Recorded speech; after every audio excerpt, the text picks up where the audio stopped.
Hello everyone, welcome back to my YouTube channel. यह mock test PET के संदर्भ में है। इसमें हम कुछ महत्वपूर्ण प्रश्नों की शुरुआत करेंगे, जिसमें केवल जीएस के ही प्रश्न होंगे। ठीक, यहाँ पर दिया गया है क्वेश्चन नंबर 1। क्वेश्चन नंबर 1 क्या कह रहा है कि नामधारी या कूका आंदोलन की उत्पत्ति सिख साम्राज्य, क्या कह रहा है, सिख साम्राज्य, सिख साम्राज्य। और यहाँ पर स्पेस दिया गया है उत्तर पश्चिम कोने में हुई थी, या दक्षिण पश्चिम, या उत्तर पूर्व, या दक्षिण। आपको बताना है कि ये जो कूका आंदोलन हुआ था वो किस जगह हुआ था। ठीक है, और साथ ही साथ यह भी बताना है कि कूका आंदोलन की शुरुआत किसने की थी, जो कि क्वेश्चन कई बार पूछा गया था। किसके नेतृत्व में हुआ कूका आंदोलन, और बाद में इस कूका आंदोलन का नेतृत्व कौन किया। क्वेश्चन कई प्रकार के बन सकते हैं इस पर, और बने भी हुए हैं।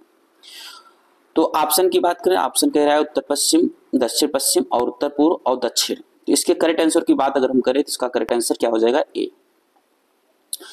कूका आंदोलन की शुरुआत की अगर हम बात करें तो कूका आंदोलन की शुरुआत किए थे बालक सिंह। इसको आपको याद रखना है, क्या नाम है, बालक सिंह, बालक सिंह। ठीक है, ये बालक सिंह के नेतृत्व में कूका आंदोलन शुरू हुआ था। बाद में इस आंदोलन का नेतृत्व करने लगे थे राम सिंह कूका। कौन, राम सिंह कूका। इसको भी आपको याद रखना है। ठीक है, बढ़ते हैं अगले क्वेश्चन की तरफ। अगला क्वेश्चन कह रहा है बक्सर का युद्ध किस वर्ष लड़ा गया। तो आपको बताना है बक्सर का युद्ध कब लड़ा गया था, और साथ ही साथ ये भी बताना है कि प्लासी का युद्ध कब हुआ था। प्लासी का युद्ध,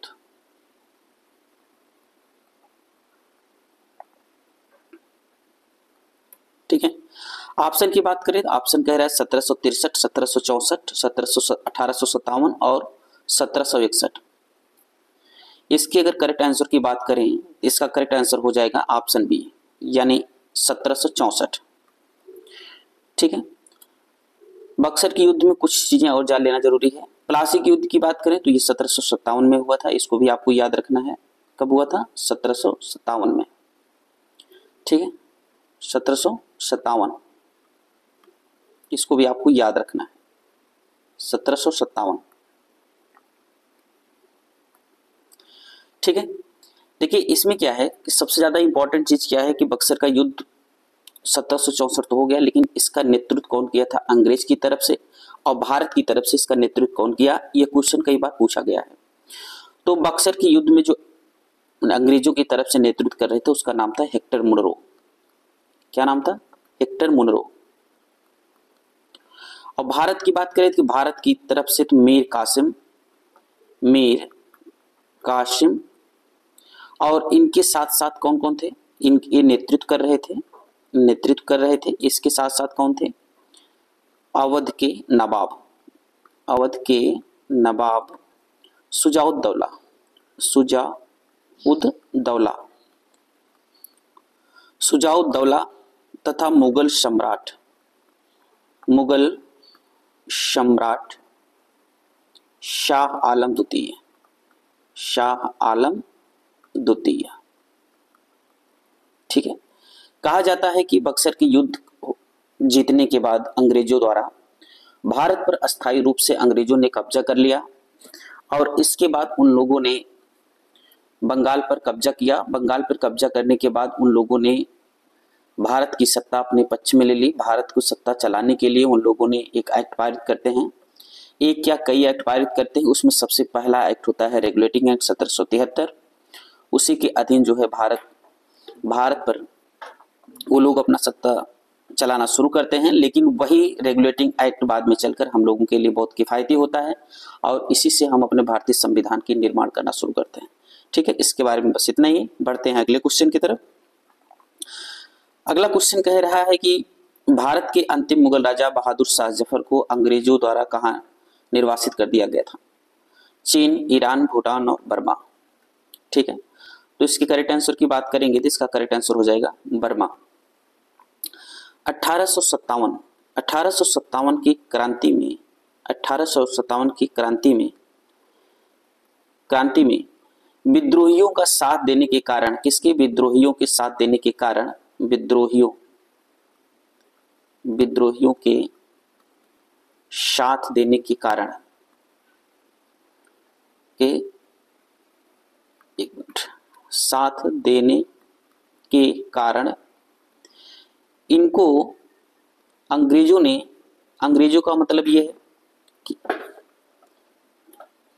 कि भारत की तरफ से तो थे ही, इन्हें अंग्रेजों ने कहां भेज दिया था? रंगून। रंगून कहां पड़ता है? बर्मा, ठीक है, बर्मा, जहां 1862 ईस्वी में इनकी क्या हो जाती है? मृत्यु हो जाती है, मृत्यु हो जाती है, ठीक है। इसको भी आपको याद रखना है। कभी कभी पूछता है कि बहादुर शाह जफर का जो दरगाह है वो कहाँ पर है, यानी उनकी अस्थि कहाँ स्थापित की गई है, ये सब चीजें क्वेश्चन पूछ सकता है, ठीक है। आगे बढ़ते हैं। क्वेश्चन कह रहा है कि गोविंद धोधू पंत, जिन्हें नाना साहेब के नाम से जाना जाता है और 1857 की क्रांति के प्रमुख नेताओं में से एक थे, दंतक और उत्तराधिकारी थे। यानी कहने का मतलब ये था कि जो नाना साहब है उन किसके उत्तराधिकारी थे? पेशवा बाजीराव द्वितीय के, झांसी के राजा के, या माधवराव सिंधिया के, या मल्हार राव होलकर के? आपको बताना है इसका करेक्ट आंसर। क्वेश्चन नंबर 4 के करेक्ट आंसर आपको बताने हैं। अगर इस करेक्ट आंसर की बात करें, इसका करेक्ट आंसर ए हो जाएगा, पेशवा बाजीराव द्वितीय। नाना साहब पेशवा बाजीराव द्वितीय के उत्तराधिकारी थे। 1857 में नाना साहब ने कानपुर से अंग्रेजों के खिलाफ विद्रोह किया। इनके जन्म की अगर हम बात करें तो इनका जन्म उत्तर प्रदेश में हुआ था। उत्तर प्रदेश में, उत्तर प्रदेश में कहाँ हुआ था? बिठूर में, बिठूर में हुआ था। बिठूर कहाँ पड़ता है? तो कानपुर में पड़ता है, कानपुर, ठीक है। इसको भी आपको याद रखना है। इनके जन्म की बात करें तो 1824 में इनका जन्म हुआ था। कहाँ पर? बिठूर में, उत्तर प्रदेश के कानपुर में, ठीक है। इन्होंने कानपुर की तरफ से अंग्रेजों के खिलाफ विद्रोह किया था, यानी 1857 क्रांति का जो है बागडोर संभाली थी। इसको भी आपको याद रखना है। झांसी की बात करें तो यहाँ पर मनु ने की थी, यानी रानी लक्ष्मीबाई ने की थी। रानी लक्ष्मीबाई का नेतृत्व कहाँ से था? झांसी से। आगे बढ़ते हैं। Question number 5। क्वेश्चन नंबर 5 कह रहा है भारत की पहली महिला कैबिनेट मंत्री कौन थी? आपको बताना है। ऑप्शन दिया है सरोजिनी नायडू, एनी बेसेंट, राजकुमारी अमृत कौर, अरोड़ा आसिफ अली। इसके करेक्ट आंसर की बात अगर हम करें तो इसका करेक्ट आंसर हो जाएगा राजकुमारी अमृत कौर, ठीक है। कुछ लोगों ने गलत आंसर ही मारा होगा, सरोजिनी नायडू मारा होगा, लेकिन सरोजिनी नायडू राज्यपाल थी कहाँ की? उत्तर प्रदेश की, ठीक है। इसको भी आपको याद रखना है। अब इनकी बात करें तो पंडित जवाहरलाल नेहरू सरकार में ये केंद्रीय मंत्री बनी थी और जो मंत्रालय इन्होंने संभाला था वो था स्वास्थ्य मंत्रालय। स्वास्थ्य मंत्रालय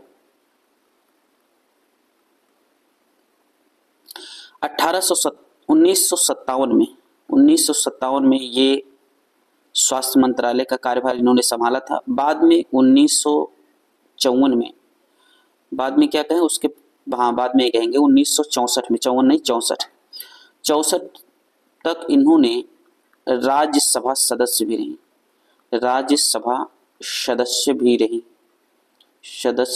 भी रही। इसको भी आपको याद रखना है। आगे बढ़ते हैं। Question number 6। स्वदेशी आंदोलन के संदर्भ में निम्नलिखित कथनों पर विचार कीजिए। पहला क्या है? यह बंगाल में ही सीमित था, जो कि ऐसा नहीं था। इसमें शैक्षिक संस्थानों की स्थापना के लिए बढ़ावा दिया गया। जी हाँ, बिल्कुल दिया गया। अगर इसके करेक्ट आंसर की बात हम करें देंगे, इसका करेक्ट आंसर क्या हो जाएगा? बी। स्वदेशी आंदोलन की अगर हम बात करें तो स्वदेशी आंदोलन की शुरुआत 1905 में हुई थी। बंगाल के विभाजन के परिणाम स्वरूप स्वदेशी आंदोलन चलाया गया था और कलकत्ता के टाउन हॉल में, कहां पर? कलकत्ता के टाउन हॉल में स्वदेशी आंदोलन की घोषणा हुई थी। स्वदेशी आंदोलन की घोषणा हुई थी, इसको भी आपको याद रखना हो। और इसका जो बंगाल का इसका जो प्रभाव था, यानी जो बंगाल में ही सीमित नहीं था बल्कि ये संपूर्ण भारत में था, ठीक है, संपूर्ण भारत में था। इसलिए पहला ऑप्शन गलत हो जाता है। इसमें राष्ट्रीय शैक्षिक संस्थाओं की स्थापना की गई थी। किसमें? स्वदेशी आंदोलन के समय क्या किया गया था? राष्ट्रीय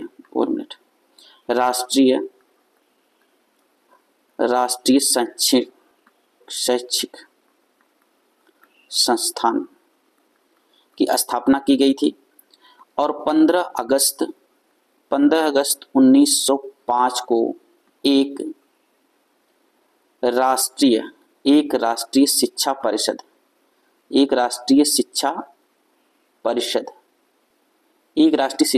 की भी स्थापना की गई थी। इसको भी आपको याद रखना है। एक नाम है पीसी राय। इन्होंने बंगाल में, कहां पर, बंगाल में केमिकल एवं फार्मा, याद रखना है, केमिकल एवं फार्मा की स्थापना की थी। ठीक है, इसलिए कहा जा सकता है इस शैक्षिक संस्थानों की स्थापना, यानी ऑप्शन दूसरा जो है वो करेक्ट हो जाएगा। आगे बढ़ते हैं। क्वेश्चन नंबर 7 क्या कह रहा है कि भारत की प्रथम स्वाधीनता संग्राम 1857 के दौरान ब्रिटिश गवर्नर जनरल कौन था? यानी George Curzon, Charles Canning, James Dalhousie, Richard Mayo.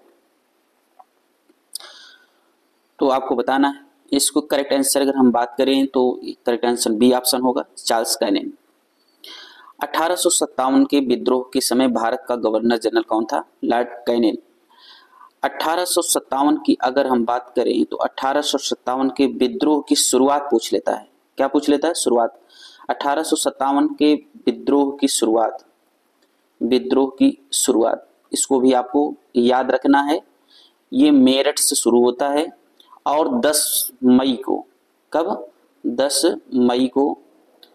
मई 1857 को, ठीक है, इसकी शुरुआत होती है। और यह दिल्ली, कानपुर, लखनऊ, झांसी, फैजाबाद, बरेली और अन्य जगह और ऐसी जगह हैं जो इसका केंद्र जो है केंद्रित रहता है, ऐसे कह सकते हैं, केंद्रित रहता है। ठीक है, आगे बढ़ते हैं। क्वेश्चन नंबर 8 की अगर हम बात करें तो क्वेश्चन नंबर 8 क्या कह रहा है? क्वेश्चन नंबर 8 कह रहा है किस अधिनियम के तहत बंगाल के गवर्नर को कंपनी के स्वामित्व का जिम्मा दिया गया था?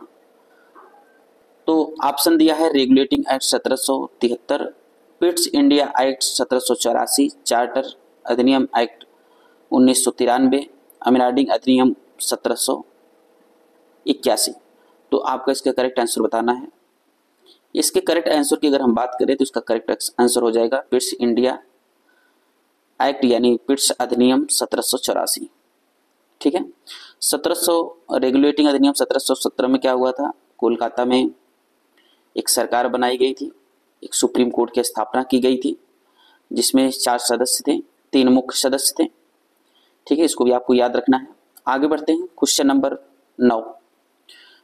9 कह रहा है कि महात्मा गांधी ने व्यक्तिगत सत्याग्रह आरंभ किया था भारतीय नागरिकों के लिए एक मजबूत राजनीतिक भावनाओं की अभिव्यक्ति के लिए। ठीक है, भारतीयों की मांगों को शांतिपूर्वक स्वीकार करने के लिए ब्रिटिश सरकार को अवसर दिए गए कूटों में से सही आपको चयन करना है कि इसमें पहला या दूसरा या पहला दूसरा दोनों।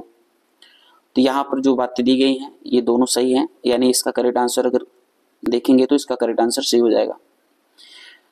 और सत्याग्रह की बात करें तो सत्याग्रह कब हुआ था? 1940 ईस्वी में इसकी शुरुआत हुई थी।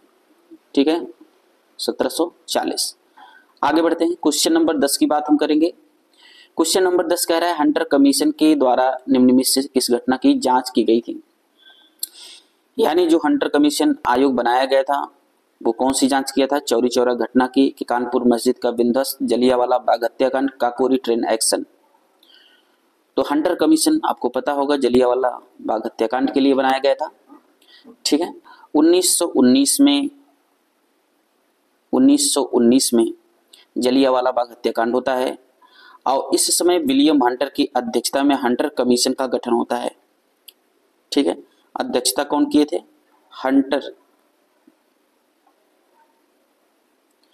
हंटर कमीशन की अध्यक्षता कौन किया था? हंटर कमीशन की अध्यक्षता किए थे लॉर्ड विलियम, इसको भी आपको याद रखना है, लॉर्ड विलियम हंटर। ठीक है, लॉर्ड विलियम हंटर ने अध्यक्षता की थी। इसमें 3 भारतीय सदस्य थे जो बहुत इंपॉर्टेंट है। इन तीनों का नाम आपको जानना बहुत जरूरी है, ये कई बार एग्जाम में पूछा गया है और पूछ भी सकता है। जो हंटर कमीशन बना था उसमें जो तीन भारतीय सदस्य थे उनका क्या नाम था? एक थे सर चिमन लाल शीतलवाड़, याद रखना है। दूसरे कौन थे? सुल्तान अहमद। कौन थे? सुल्तान अहमद। और तीसरे का नाम क्या था? जगत नारायण सासमिल। ये तीनों नाम आपको याद रखना है, बहुत इंपॉर्टेंट है। जलियांवाला बाग हत्याकांड के लिए कांग्रेस की तरफ से भी एक कमेटी गठित की गई थी जिसके अध्यक्ष थे मदन मोहन मालवीय। जिसके अध्यक्ष कौन थे? मदन मोहन मालवीय। और वो कमेटी का नाम क्या था? तहकीकात। ये भी क्वेश्चन बहुत इंपॉर्टेंट है, तहकीकात कमेटी। ठीक है, याद रखना इसको। तहकीकात कमेटी जो गठित की गई थी भारतीय कांग्रेस की तरफ से, उसके अध्यक्ष कौन थे? मदन मोहन मालवीय। ठीक है, इसको भी आपको याद रखना है। आगे बढ़ते हैं, क्वेश्चन नंबर 11 क्या कह रहा है? सविनय अवज्ञा आंदोलन के दौरान भारत की गवर्नर जनरल कौन थे? ठीक है, यहां पर सविनय अवज्ञा आंदोलन की बात करें। ठीक है, तो ऑप्शन दिया है Frederick Chelmsford, Isaac Reading, Edward Irwin और आर्की वैन बेवेल। तो आपको करेक्ट आंसर बताना है। करेक्ट आंसर की अगर हम बात करें तो ऑप्शन सी हो जाएगा, एडवर्ड इरविन। सविनय अवज्ञा आंदोलन जिसे दांडी सत्याग्रह के नाम से भी जानते हैं, इसको भी आपको याद रखना है। क्या किसके नाम से जानते हैं? दांडी सत्याग्रह। दांडी सत्याग्रह के नाम से भी इसको जाना जाता है। यह महात्मा गांधी के नेतृत्व में हुआ था। महात्मा गांधी के नेतृत्व में हुआ था। ये जो दांडी यात्रा यानी सविनय अवज्ञा आंदोलन है, ये 12 मार्च 1930 से आरंभ होकर के 6 अप्रैल 1930 तक चला था। इसको भी आपको याद रखना है। यह नमक पर, इसका जो ये सविनय अवज्ञा आंदोलन चलाया गया था, इसका मकसद क्या था? इसको आप देखेंगे, यह नमक पर ब्रिटिश एकाधिकार ब्रिटिश एकाधिकार के खिलाफ कर प्रतिरोध। कौन सा प्रतिरोध? कर प्रतिरोध और अहिंसक विरोध के प्रत्यक्ष कार्यवाही थी। किसकी तरफ से? गांधी जी की तरफ से। गांधी जी की अध्यक्षता में जो अंग्रेजों ने नमक पर कर लगाया था और अहिंसा कर रहे थे, उसके विरोध में महात्मा गांधी ने सविनय अवज्ञा आंदोलन चलाया, जिसको दांडी सत्याग्रह के नाम से जानते हैं। इसकी शुरुआत कब से कब तक चला था? 12 मार्च 1930 से 6 अप्रैल 1930 तक। इसको भी आपको याद रखना है। आगे बढ़ते हैं क्वेश्चन नंबर 12 की तरफ। क्वेश्चन नंबर 12 क्या कह रहा है? निम्नलिखित में से कौन सा नेता कांग्रेस समाजवादी पार्टी के गठन से जुड़ा हुआ था? कांग्रेस समाजवादी पार्टी। ठीक है, तो इसको हम कहेंगे CSP। क्या कहेंगे? CSP। ऑप्शन क्या दिया गया है? PC जोशी, सुभाष चंद्र बोस, आचार्य नरेंद्र देव, राम मनोहर लोहिया। तो आपको बताना है इसका करेक्ट आंसर क्या होगा। अगर इसकी करेक्ट आंसर की हम बात करें तो इसका करेक्ट आंसर हो जाएगा आचार्य नरेंद्र देव। देखिए, जो ये कांग्रेस समाजवादी पार्टी जो है, इसकी स्थापना 17 मई को हुई थी। 17 मई 1934 को। 17 मई 1934 को कहाँ हुई थी? पटना में। ये इसके जो अध्यक्ष थे, अध्यक्ष की बात करें तो आचार्य नरेंद्र देव। और महासचिव की अगर हम बात करें, महासचिव कौन थे? जयप्रकाश नारायण। ठीक है, इसका उद्देश्य क्या था? इसका उद्देश्य यह था कि ये जो ब्रिटिश साम्राज्य की जो नीति थी, यानी ये कहें कि ब्रिटिश साम्राज्य को उखाड़ फेंकने का, और जो मजदूर और किसान हुआ करते थे, जो समाज के अन्य कमजोर लोग हुआ करते थे, उनको सशक्त बनाने के उद्देश्य से ये पार्टी का गठन हुआ था। और इस पार्टी का गठन पटना में हुआ था, 1934 में हुआ था। और इसके जो अध्यक्ष थे आचार्य नरेंद्र देव और जो महासचिव थे जयप्रकाश नारायण थे। ठीक है, इतनी चीजें आपको याद रखनी है। आगे बढ़ते हैं क्वेश्चन नंबर 13 की अगर हम बात करें। क्वेश्चन नंबर 13 कह रहा है कि वह भारतीय शासक कौन थे जिन्होंने पहली बार सहायक संधि के प्रस्ताव को स्वीकार किया। तो आपको बताना है। ऑप्शन दिया है ग्वालियर के सिंधिया, हैदराबाद के निजाम, पंजाब के दिलीप सिंह और बड़ौदा के गायकवाड़।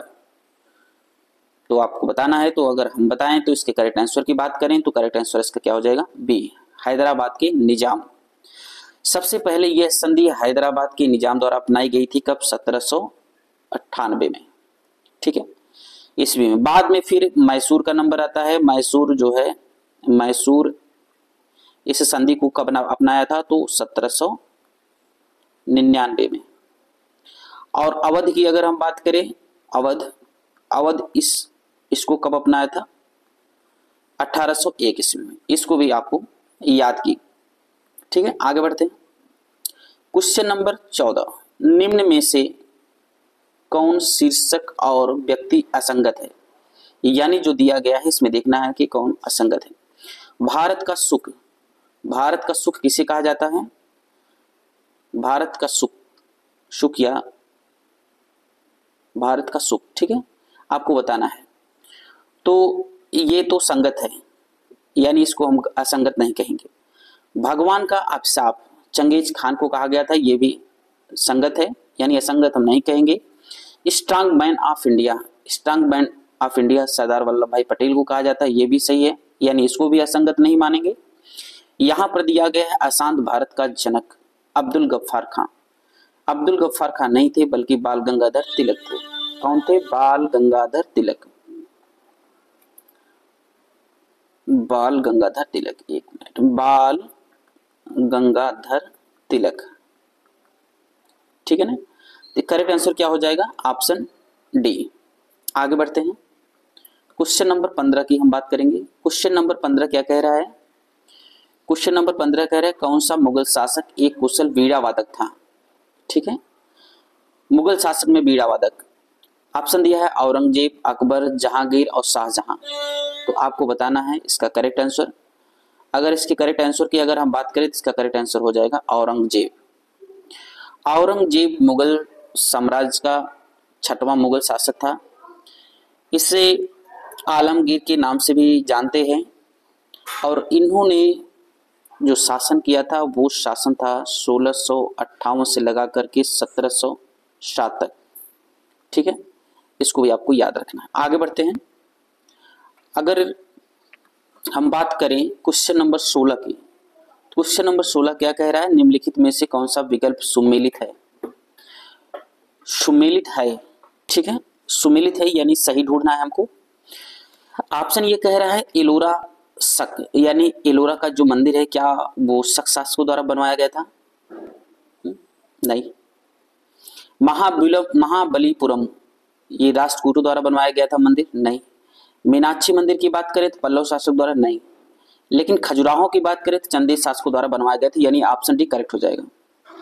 ठीक है, लेकिन अब यहां देखना है कि जो एलोरा का मंदिर है, एलोरा का मंदिर, एलोरा का मंदिर कौन बनवाया था, इसको भी आपको याद रखना है, बहुत इंपॉर्टेंट, कई बार पूछा जा चुका है। ठीक है, ये बनवाया गया था राष्ट्रकूट शासकों द्वारा, राष्ट्रकूट, एक मिनट,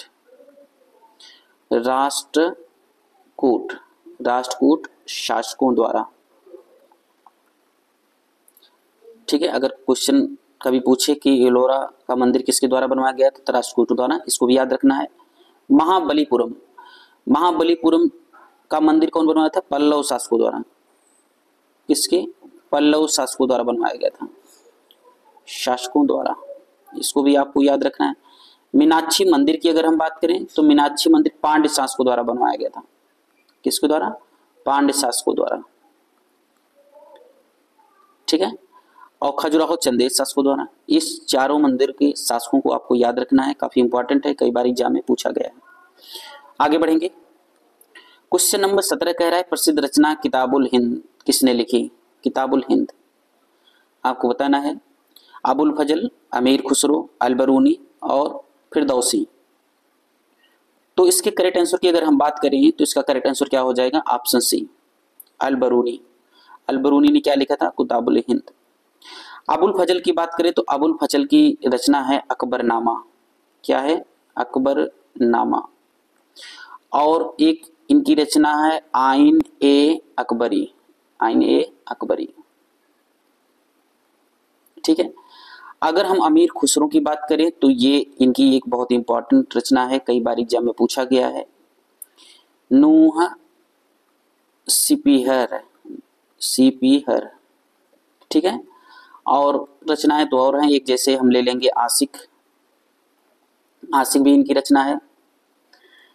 और अगर हम बात करें फिरदौसी की, तो फिरदौसी की महत्वपूर्ण रचना है शाहनामा,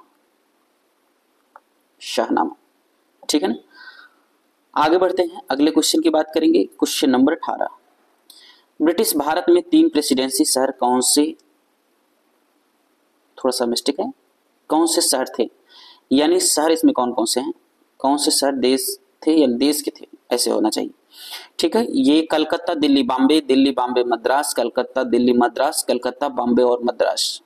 आपको बताना है कि जो 3 प्रेसिडेंसी थी उस समय ब्रिटिश शासन के समय में, तो आपको बताना है उसका करेक्ट आंसर क्या हो जाएगा।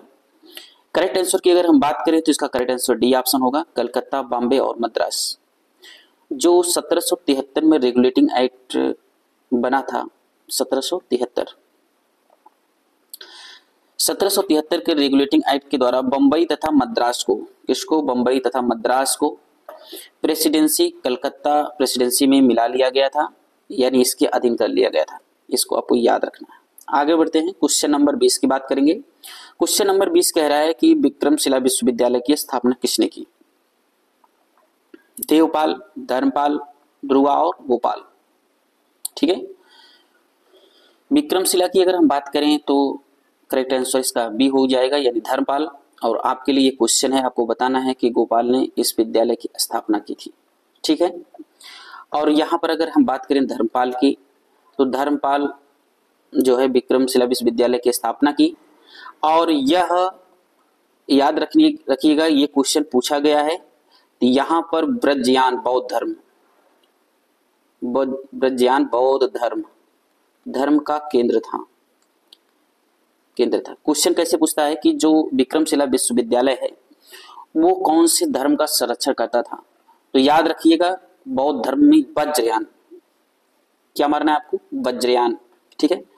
यहाँ पर तांत्रिक उपदेशक कार्यरत होते थे, यानी यहाँ तांत्रिक वाले काम ज्यादा हुआ करते थे, और इसकी स्थापना धर्मपाल ने किया था, ये भी आपको याद रखना है। आगे बढ़ते हैं, क्वेश्चन नंबर 20 की अगर हम बात करें तो क्वेश्चन नंबर 20 कह रहे हैं रामचरितमानस किसने लिखा?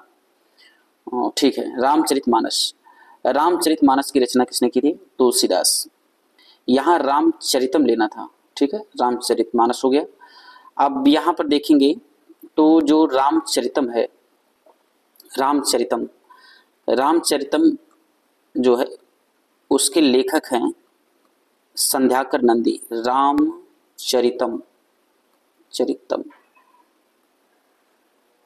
रामचरितम, ठीक है। अगर बाणभट्ट की हम बात करें तो इनकी रचना है कादंबरी और हर्षचरित, ठीक है। और अगर तुलसीदास की बात करें, कालिदास की अगर हम बात करें तो कालिदास की रचना है अभिज्ञान शाकुंतलम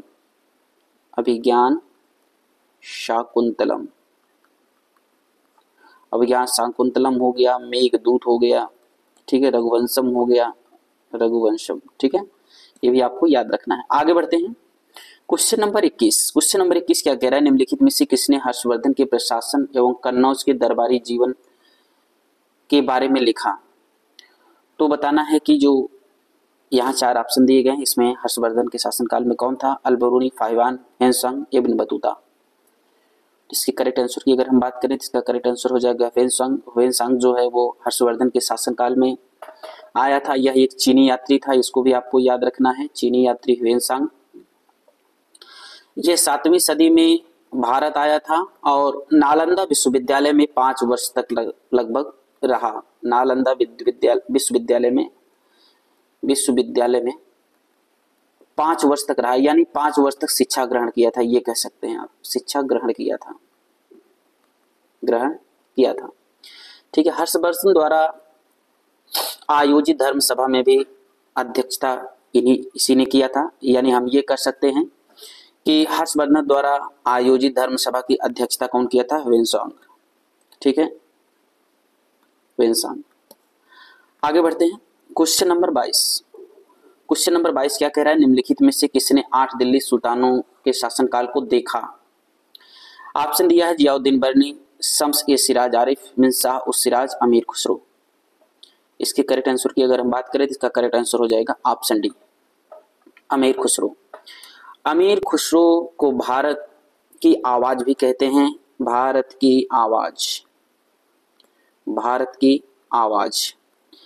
और तोता ए हिंद, तोता ए हिंद भी कहा जाता है, तोता ए हिंद। अगर इनके जन्म की बात करें तो इनका जन्म पटियाली में हुआ था। किसकी? अमीर खुसरो की। पटियाली, पटियाली कहाँ पड़ता है? एटा जिला, उत्तर प्रदेश के एटा जिला में। और कब हुआ था? तो 1253 ईस्वी में इनका जन्म हुआ था। और ये अमीर खुसरो जो है, इन्होंने उर्दू साहित्य की स्थापना की थी। ये भी क्वेश्चन पूछा गया है, तो इसको याद रखना है। उर्दू, एक मिनट, हाँ, उर्दू साहित्य, ठीक है, उर्दू साहित्य, उर्दू साहित्य का संस्थापक भी कहा जाता है, ये आप कहेंगे, संस्थापक भी कहा जाता है। ठीक है ना? सिर्फ ये क्वेश्चन है कि आपको कितने क्वेश्चन आ रहे हैं। ठीक है, नहीं देखना है कि कितने क्वेश्चन आपको आ रहे हैं, 25 में से कितने क्वेश्चन आ रहे हैं आपको, ये कमेंट बॉक्स में आप बताइएगा। ठीक है, कमेंट करने का मतलब ये है कि आप बताएं कि 25 क्वेश्चन में इतने क्वेश्चन हमारे सही है। ठीक है, आगे बढ़ते हैं, क्वेश्चन नंबर 23 की बात करेंगे। क्वेश्चन नंबर 23 कह रहा है कि किस प्रसिद्ध विद्वान ने विक्रमादेव चरितम लिखी? विक्रमादेव चरितम, ऑप्शन दिया गया है बिल्हान, कल्हण, कालिदास, जयदेव। ठीक है, तो आपको बताना है। करेक्ट आंसर की अगर हम बात करें तो करेक्ट आंसर जो है इसका हो जाएगा विल्हड़। यहाँ पर थोड़ा सा गड़बड़ लिखा गया है, इसको विल्हड़ मानेंगे। Option A. कल्हड़ की बात करें तो कल्हड़ जो है, कल्हड़ की रचना है राज तरंगड़ी, राज तरंगड़ी, तरंगड़ी, राज तरंगड़ी। और जयदेव की रचना की बात करें तो गीत गोविंद कई बार पूछा गया है, गीत गोविंद। और रति मंजरी भी याद रखना है, ये भी इनकी रचना है, ये भी इंपॉर्टेंट है। आगे बढ़ते हैं, क्वेश्चन नंबर 24 की अगर हम बात करें तो क्वेश्चन नंबर 24 कह रहा है निम्नलिखित में से कौन सा घटक खाद्य श्रृंखला का निर्माण करता है? जितने भी क्वेश्चन है वो किसी एक सब्जेक्ट से नहीं है, इंपॉर्टेंट क्वेश्चन है, कई सब्जेक्ट से उठाया गया क्वेश्चन है और इंपॉर्टेंट है। ठीक है, कमेंट बॉक्स में आप जरूर बताएं कि मेरा ये संघर्ष कैसा लग रहा है और कितने क्वेश्चन आपसे हो पा रहे हैं। ठीक है, ऑप्शन ये दिया है घास, गेहूं और आम, घास, बकरी और मनुष्य, घास, गाय और मनुष्य, घास, मछली और बकरी। तो करेक्ट आंसर की अगर हम बात करें तो करेक्ट आंसर इसका बी हो जाएगा, घास, बकरी और मनुष्य। घास, घास जो है ये उत्पादक है, उत्पादक की श्रेणी में आता है। और बकरी, बकरी जो है ये प्राथमिक उपभोक्ता में आती है, उपभोक्ता में, प्राथमिक उपभोक्ता। ठीक है, और मनुष्य जो है ना, मनुष्य ये द्वितीय उपभोक्ता में आता है, द्वितीय उपभोक्ता। ठीक है, ऑप्शन बी करेक्ट हो जाएगा। आगे बढ़ते हैं, क्वेश्चन नंबर 25 की अगर हम बात करें, क्वेश्चन नंबर 25 क्या कह रहा है? खादिंस, बुदिंस, आहार एवं कोठम जैसी प्राचीन रचना के लिए निर्मित किए गए थे। अनाज संग्रहण के लिए, मृदा संरक्षण के लिए, जल संचयन के लिए, वन्य जीव संरक्षण के लिए। तो आपको बताना है कि इसमें कौन सा ऑप्शन सही होगा। अगर हम सही ऑप्शन की बात करें तो ये है जल संचयन। ठीक है, अब ये खादिंस जो था ये कहाँ था? ये खादिंस की अगर हम बात करें तो खादिंस जो है ये राजस्थान में थी। ये व्यवस्था जो ये प्राचीन व्यवस्था थी ये राजस्थान में थी। और अगर बूंदीस की बात करें, बूंदीस जो है वो एमपी और यूपी में थी। और अगर आहार की हम बात करें, आहार, तो ये बिहार बिहार में थी। और अगर हम कोटास की बात करें, कोटास ये कर्नाटक में थी। ये जो योजनाएं, प्राचीन योजनाएं थी, ये किस राज्य से कौन संबंधित थी, इसको भी आपको याद रखना है। कभी खादिश पूछ ले, कभी बुंदीस पूछ ले, या आहार पूछ ले, कोट्टम पूछ ले, तो आपको आंसर पता हो। बस आज तक की यही दोस्तों। जय हिंद। मिलेंगे अगले टेस्ट के साथ।